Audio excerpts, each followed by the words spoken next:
ஹாப்பியா ஹெல்தியா ஜாலியா ஒரு life. Lanker Harmonia Pavilion, Senior Living Apartments at Sri Perumbudur. Bookings call 7717273747.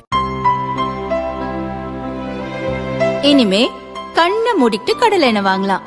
ஏன்னா மந்த்ரா கடலை எண்ணெய் இதயத்தின் தயாரிப்பு. வறுக்க பொரிக்க ஏன் எல்லா சமையலுக்கும் மந்த்ரா தான். மந்த்ரா கடலை எண்ணெய், அபார ருசி, ஆரோக்கியமான உடல் நலம். திமுக அரசு மீது விழுப்புரம், ராணிப்பேட்டை, வேலூர் உள்ளிட்ட வட மாவட்டங்களில் கடும் அதிருப்தி இருப்பதும் இது தேர்தலில் கடும் தாக்கத்தை ஏற்படுத்தும் வாய்ப்பு இருப்பதாகவும் உளவுத்துறை அறிக்கை கொடுத்திருப்பது ஆளுங்கட்சியை அதிர வைத்துள்ளது. இது பற்றி அரசு வட்டாரம் கூறியது, உளவுத்துறை சார்பில் கடந்த ஒரு மாதமாக மாவட்ட வாரியாக ரகசிய சர்வே எடுத்தனர். அதில் வட மாவட்டங்களில் திமுக மீது மக்கள் கடும் அதிருப்தியில் இருப்பது தெரிந்தது. தென் மற்றும் கொங்கு மாவட்டங்களுக்கே அதிக முக்கியத்துவம் கொடுத்த திமுக மேலிடம் வட மாவட்டங்களை கண்டு கொள்ளாமல் போனதே இதற்கு காரணம்.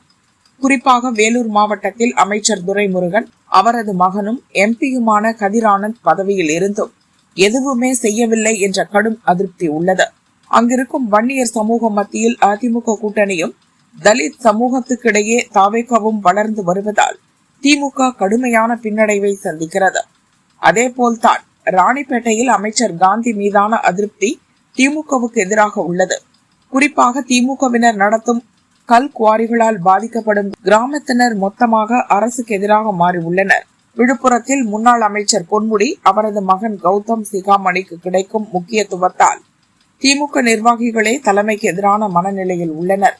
இம்மூன்று மாவட்டங்களில் அரசுக்கு எதிராக எழுந்திருக்கும் அதிருப்தி திருப்பத்தூர், தர்மபுரி, கிருஷ்ணகிரி, திருவண்ணாமலை, கள்ளக்குறிச்சி என பக்கத்து மாவட்ட மக்களிடமும் இருப்பதை பார்க்க முடிகிறது.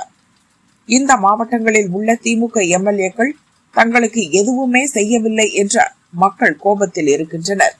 வட மாவட்டங்களில் இருக்கும் அதிருப்தியை சரி செய்ய கூட்டணி கட்சிகளின் வலிமையும் திமுகவுக்கு கை கொடுக்கவில்லை. கூட்டணி கட்சிகளின் செயல்பாடும் திமுகவையே பாதிக்கிறது. 2021 ஆட்சியை பிடிக்க காரணமாக இருந்த வட மாவட்டங்கள் இப்போது வீக் ஆகிவிட்டதால் உளவுத்துறையின் அறிக்கை முதல்வர் ஸ்டாலினை அதிர்ச்சி அடைய வைத்துள்ளது என்று அரசு வட்டாரம் கூறியது.